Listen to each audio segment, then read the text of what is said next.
Hindi siya kilala ng marami at sa kanyang libing noong Agosto 1947, tanging ilang malapit na kaibigan lamang ang dumalo.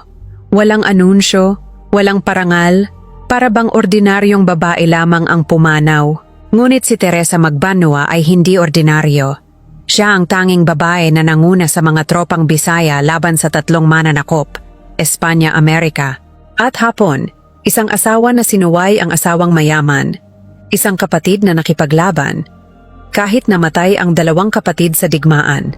Ipinanganak si Teresa Magbanua noong Oktubre 13, 1868 sa Putotan, Iloilo, sa pamilyang mayayaman at edukado. Nag-aral siya sa 3 paaralang pambabae sa Maynila at nakakuha ng master's degree sa University of Santo Tomas. Naging guru siya, disiplinado, mahigpit, respetado. Nang mag-asawa siya kay Alejandro Balderas, isang mayamang may lupa noong 1898, huminto siya sa pagtuturo at naging may bahay. Sa mga bukid ng kanyang asawa, natutunan niyang bumaril ng pistola at sumakay ng kabayo. Ang mga kasanayang ito, na tila para lamang sa libangan, ay magiging sandata niya sa digmaang darating. Noong 1898, sumiklab ang revolusyon sa Iloilo. Ang dalawang nakababatang kapatid ni Teresa, sina Pascual at Elias, ay sumama sa revolusyonaryong hukbo. Nais niyang sumunod, ngunit tutol ang kanyang asawa. Sa gabing iyon, may desisyon siyang ginawa na magbabago sa kanyang buhay magpakailanman. Iniwan niya ang komportabling buhay, ang yaman, ang seguridad. Pumunta siya sa kanyang tiyuhin, si General Perfecto Poblador, at humingi ng permisong makipaglaban. Nagatubili ang general. Babae siya, mayaman, edukado, may asawa.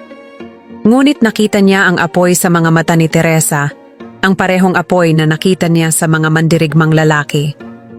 Binigyan niya si Teresa ng isang batalyon ng mga sundalong armado ng Bolo. Disyembre 3, 1898. Ang labanan sa Barrio Jating sa Pilar, Capiz. Nakasakay sa kabayo, pinangunahan ni Teresa ang kanyang mga tropa laban sa mga Espanyol. Ang unang laban niya, ang unang dugo, ang unang tagumpay. Nanalo sila. Mula noon, tinawag na siyang Visayan Joan of Arc.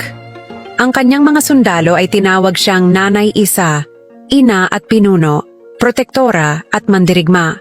Parehong araw, Disyembre 3, 1898, sa Sapong Hills malapit sa Sara, muling nanguna si Teresa.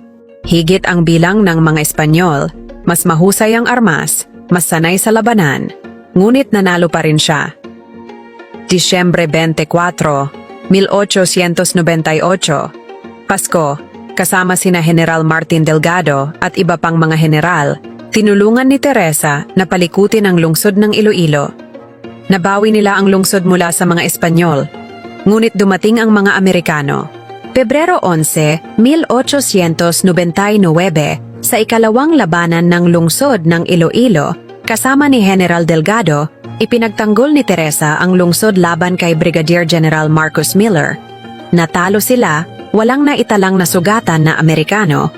Marso 10, 1899, sa labanan ng Balantang, Haro, kasama ang kapatid niyang si General Pascual, nabawi nila ang Haro. Pumasok si Teresa sa lungsod.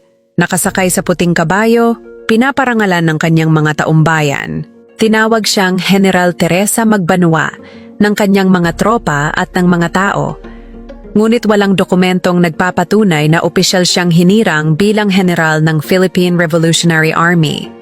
Ang kanyang ranggo ay Brigadier General, disputed, sa mga modernong talaan, isang pagkilala na hindi nagmula sa papel, kundi sa dugo at pawis sa labanan. Kilalanin man siya ng kasaysayan o hindi, para sa mga lalaki at babaeng sumunod sa kanya, para sa mga nakasaksi ng kanyang tapang, siya ay general, hindi dahil sa titulo, kundi dahil sa gawa. Ngunit ang tagumpay ay panandalian. Disyembre 1899, namatay si General Pascual Magbanua sa edad na 24. Misteryosong pagkamatay. Namatay din si Major Elias Magbanua sa edad na 19. Misteryosong pagkamatay din. 2 kapatid, 2 sundalo, 2 bayani, nawala sa ilang buwan. Durog ang puso ni Teresa. Ngunit hindi siya tumigil. Gumamit siya ng guerrilla taktika. Nakipaglaban pa rin. Noong 1900, sumuko na siya sa mga Amerikano at bumalik sa pagsasaka. Dumating ang ikalawang digmaang pandaigdig. Matanda na si Teresa, balo na rin. Namatay na si Alejandro. Ngunit kahit hindi na siya makipaglaban, ipinagbili niya ang kanyang mga ari-arian upang bilhan ng pagkain at supply ang mga gerilya laban sa mga Hapon. 3 mananakop. 3 digmaan, 1 babae, 1 Teresa Magbanua. Namatay siya noong Agosto 1947 sa Pagadian, Zamboanga, kasama ang kanyang kapatid na si Maria. Walang anak, walang yaman, halos walang pumunta sa libing. Ngunit naiwan niya ang isang pamana na hindi maaaring mabili ng salapi. Ang katapangan, ang sakripisyo, ang pag-ibig sa bayan na higit pa sa pag-ibig sa sarili. Ngayon, may mga kalye na nakapangalan sa kanya sa putotan at lungsod ng Iloilo. May mga parangal na ibinibigay sa kanyang ngalan, ang Gawad Teresa Magbanua para sa mga guro sa Davao at ang Teresa Magbanua Award para sa karapatan ng kababaihan at mga bata sa Iloilo. Oktubre 13 ay Teresa Magbanua Day sa Pututan, unang ipinagdiwang noong 2006. May barko ng Philippine Coast Guard na BRP Teresa Magbanua. Noong Pebrero 13, 2019, itinayo ng National Historical Commission of the Philippines ang Teresa Magbanua Monument sa Pututan. Nilikha ng eskultor na si Abdulmati Toim de Leon Imao Jr., isang bantayog na nakatayo bilang patunay ng kanyang pamumuno laban sa mga Espanyol at Amerikano. Sa Himlayang Pilipino Memorial Park sa Quezon City, may marker at shrine sculpture sa kanyang libingan. Noong 1974, nilagyan ng National Historical Institute ang pamilyang Magbanua ng biographical marker na pinamagatang Ang Mga Magbanua. Kinikilala ang kontribusyon ni na Teresa, General Pascual at Major Elias sa Rebolusyong Pilipino. Ngunit ang tanong, kilala mo ba siya? Alam mo ba ang kanyang kwento? Huwag nating hayaang makalimutan ang mga babaeng tulad ni Teresa Magbanua, mga bayaning naglaban ng hindi humihingi ng parangal, nanguna ng hindi humihingi ng titulong opisyal, nag-alay ng buhay ng hindi nag-iwan ng larawan para sa kasaysayan. Alamin ang kanilang mga kwento. Ikwento sa iyong mga anak. Ipagmalaki ang ating mga bayani, lalo na ang mga babaeng madalas nakakalimutan ng kasaysayan. Ang kanilang dugo ay dumadaloy sa ating mga ugat. Ang kanilang katapangan ay dapat na maging atin din. Ibahagi ang bidyong ito sa mga kaibigan mong hindi pa naririnig ang kwento ng kabayanihan ni Teresa Magbanua